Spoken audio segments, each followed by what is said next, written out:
The War of the Oaken Bucket. In 1325, Modena and Bologna in Italy went to war over a stolen wooden bucket. Bologna accused Modena of theft, demanded it back, and when Modena refused, the whole thing spiraled into battle. Tens of thousands fought, thousands died, and in the end, Modena won. They proudly displayed the bucket like a trophy, and believe it or not, you can still see it in Modena today. Imagine dying bravely on the battlefield and your family being told he gave his life for a bucket. The War of the Golden Stool. In 1900, the British demanded to sit on the Ashanti people's sacred Golden Stool in Ghana, not realizing it wasn't just a throne, but the very soul of the nation.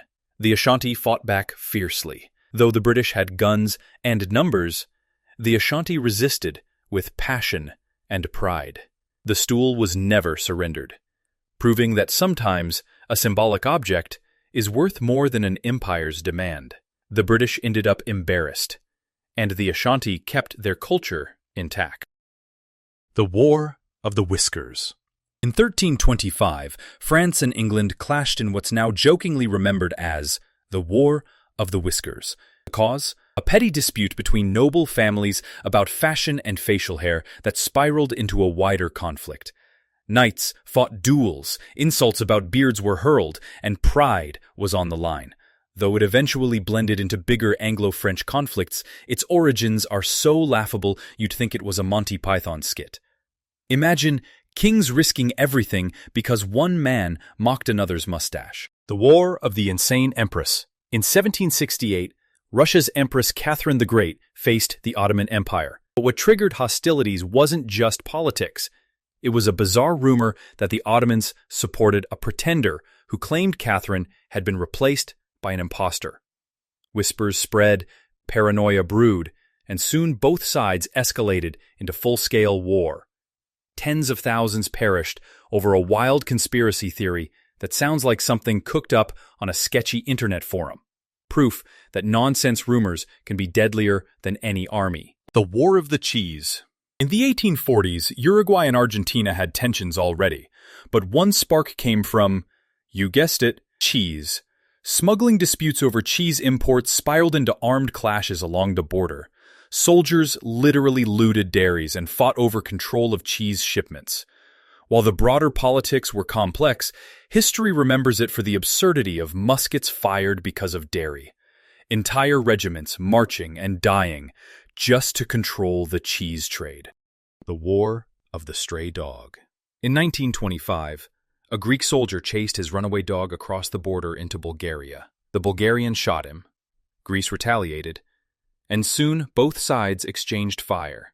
Casualties mounted, and the League of Nations had to step in to stop the chaos. Hundreds were dead or wounded, all because of one runaway pup. If someone had just given the dog a bone, maybe hundreds of lives would have been saved. The War of the Dancing Plague.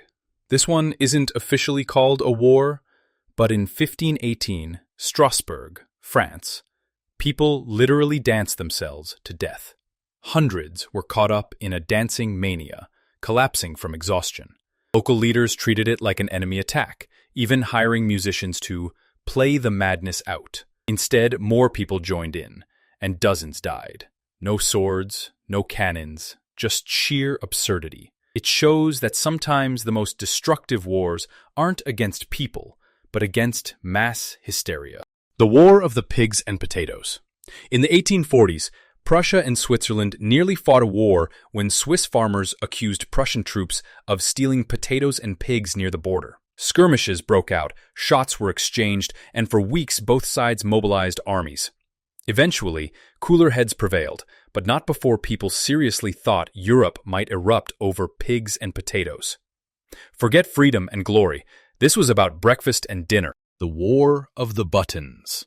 In 1890s rural France, children from rival villages began fighting a series of mock wars where the main prize was cutting off the buttons from their enemies' clothes. Parents and teachers got involved, escalating it further. While not a war in the traditional sense, it became legendary for showing how easily humans, big or small, can turn nothing into conflict. The kids ended up tearing clothes to shreds, marching proudly home with bags of buttons as spoils of war.